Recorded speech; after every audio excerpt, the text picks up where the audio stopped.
Hi there. I'm 82 years old, and if there's one thing I've learned about life, it's that you're never too old to learn something new, or to realize you've made a royal mistake. Now, I'm not talking about marrying my second wife, though, let's just say, she had more shoes than I had socks. No, this regret runs deeper. It's about my decision to move into a nursing home. At the time, it seemed like the right choice. My family encouraged it, said I'd get great care, wouldn't have to cook, and best of all, no more mowing the lawn. Honestly, that last part almost sold me. I imagined friendly neighbors, bingo nights, and the occasional pudding cup. What I got instead was a reality check. If you or someone you love is thinking about moving into a nursing home, hold on a second. Let me tell you the 6 things I wish someone had told me before I made that move. Trust me, some of these might surprise you. And if you've already started packing, well, you might want to unpack just one sock and keep listening.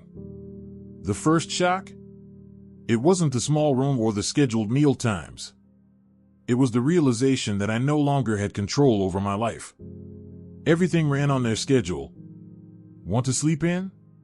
Too bad, breakfast is at 7:30 sharp. Even if you're a lifelong night owl, they'll try to turn you into a morning div real quick. Before I moved in, I could decide when to eat, nap, or dance terribly in the kitchen while making tea.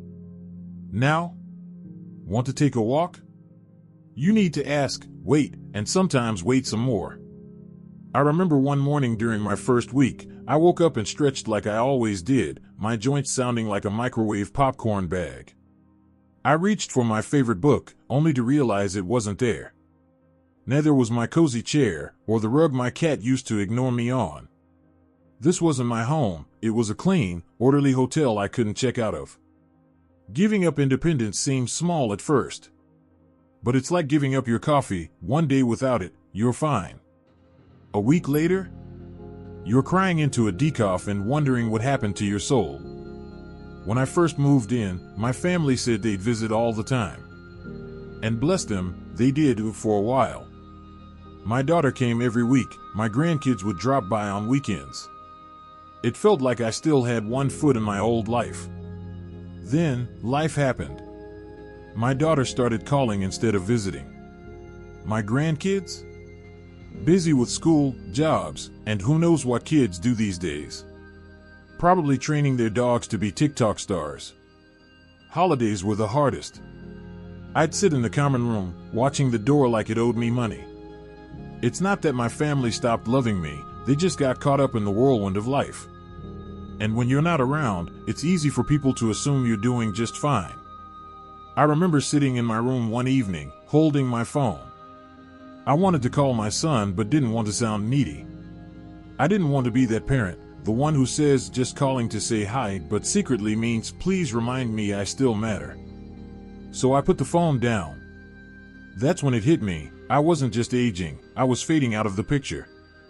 If you're thinking about a nursing home, ask yourself, are you ready to become a character in other people's stories instead of the main role in your own? Before the nursing home, my days had meaning, even if that meaning was just deciding whether to water the plants or chase squirrels off the porch. Yes, they were getting cocky.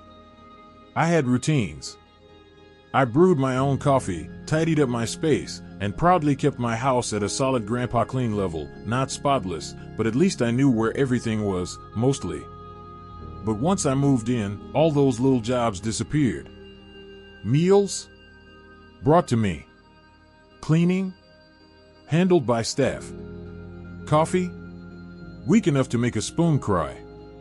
At first, I thought, hey, this is the dream. No chores, no responsibilities, just me and my crossword puzzles. But then, the silence crept in. The days got longer. And not because I suddenly discovered meditation. It's because I had nothing to do. I saw it happen to others too. There was George, 84, former carpenter, hands like oak branches. At home, he was always building something. In here? No tools, no projects, just a chair and too much time. One day, he looked at his hands and said, I used to build barns, now I can't even build a sandwich. Purpose doesn't retire when you do. If you're considering a move, ask yourself, what gives your life meaning? Because sitting in a recliner all day might sound nice, until it's your daily reality. Before moving in, I was in decent shape. Not run a marathon fit, but I could walk to the mailbox without a pit stop. I had routines, morning stretches, grocery runs, dancing a little when no one was watching. Okay, maybe someone was, sorry, neighbors. Once I got to the nursing home, things got too easy. Meals were delivered. Laundry was done. If I needed anything, I could just press a button. I thought I was living the good life, until I noticed I was using that button more than my legs. Less moving meant more sitting.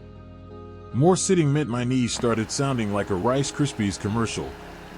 Pretty soon, getting out of a chair required the kind of effort usually reserved for rocket launches. And I wasn't alone.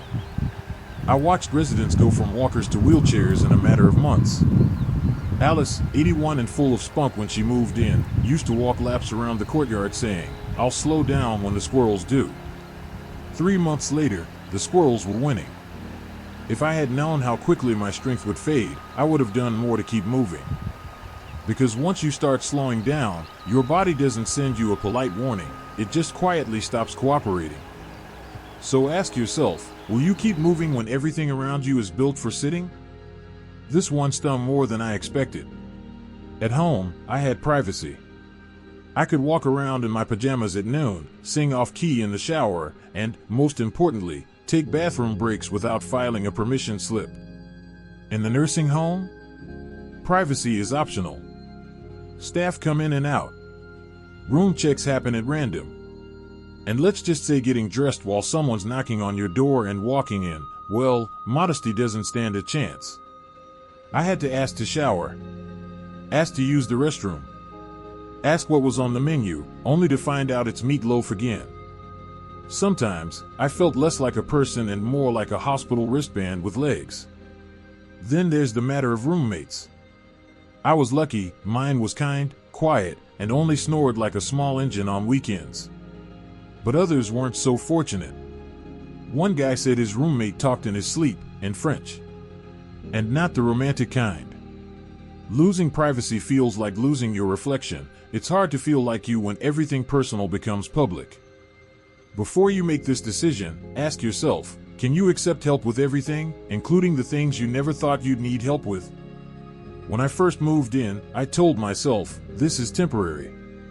I'll try it out, see how it goes. If I don't like it, I'll just go home. Spoiler alert, it's not that simple. My home sat empty, and over time, it stopped feeling like mine. My kids started selling things, thinking they were helping. You won't need this coffee table, right, Dad? I loved that coffee table more than some distant cousins. And the longer I stayed, the more I declined. My strength, my confidence, my independence, they all faded just enough to make the idea of living alone feel impossible. I started asking myself, could I even make it on my own anymore? Others told me the same thing. They moved in thinking it was a temporary arrangement. But after months of comfort and quiet decline, they couldn't imagine going back. Some had sold their homes. Some had no savings left. For many of us, the exit door might as well have had a "Do Not Disturb" sign. So, ask yourself honestly, if you go in, are you really ready for the possibility that you may never go back? Looking back, I don't regret growing older. I don't even regret the gray hair, though I do miss when my eyebrows didn't try to stage a rebellion. What I regret is thinking a nursing home was my only option. I walked in with hope.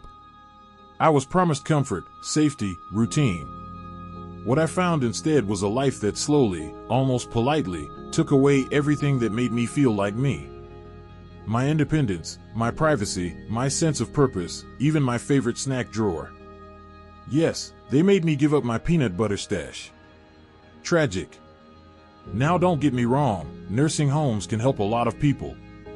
Some folks truly need that level of care. But here's what I want you to understand. Before you decide, ask yourself not is this easier, but is this right for me? Because ease isn't always better. Sometimes, the hard way, finding home care, asking neighbors for help, getting creative with support, can actually preserve the life you love. I wish I had looked into more options. A part-time nurse. A live-in helper. One of those robotic vacuum cleaners with a can-do attitude. Anything that would have let me stay in my own home, with my own choices, even if those choices sometimes meant mismatched socks and cereal for dinner. So if you're standing at that crossroads, I hope you take a moment. A real one. Don't rush. Don't let guilt, pressure, or even good intentions make the decision for you. Because once you cross the threshold into a nursing home, life doesn't pause, it pivots. The life I had? It didn't end. But it sure changed, and not always in the ways I expected. If this story struck a chord with you, I want you to do 3 things. Comment below with one thing you learned from this video. Share it with someone you know, especially if they're weighing this choice for themselves or a loved one. Subscribe and click that little bell icon so you never miss out on future stories like this one. I promise to keep it real, heartfelt, and every now and then, just funny enough to make you smile and wonder, did he really just say that? You're not alone in this journey. Aging might be inevitable, but losing your sense of self? That doesn't have to be.